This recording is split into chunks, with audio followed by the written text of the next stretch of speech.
এই যে বাচ্চার মায়েরা, আপনাদের বাচ্চা কি শুধু চকলেট খেতে চায়, ফল খেতে চায় না? তাহলে আপনাদের বাচ্চাকে চকলেটই খাওয়াবেন।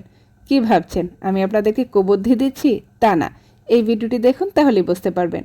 এই যে আমি একটি আপেল নিয়ে নিয়েছি আর আপেলটাকে গোল গোল করে কেটে নিচ্ছি। আর আপেলের মাঝখানে যে বিচির অংশটি আছে সেই বিচির অংশটি ফেলে ভেতরে একটি গোল গর্ত করে নেব। এই যে দেখুন, তারপরে টুথপিক ঢুকিয়ে ললিপপের মতো বানিয়ে নিচ্ছি। আপনারা চাইলে সাসলিক কাঠিও ঢুকিয়ে নিতে পারেন, তাহলে ধরতে আরও ভালো সুবিধা হবে। আমার কাছে টুথপিক ছিল, সেটাই আমি ঢুকিয়ে নিয়েছি। আর এখন নিয়ে নিচ্ছি নিউটেলা।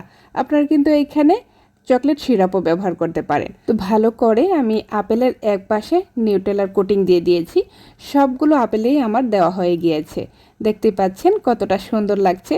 না না, এখনও তেমন সুন্দর লাগছে না। এই যে এখানে আমি ড্রাই ফ্রুটস নিয়েছি কাজু বাদাম, কাঠবাদাম আর পেস্তা বাদাম।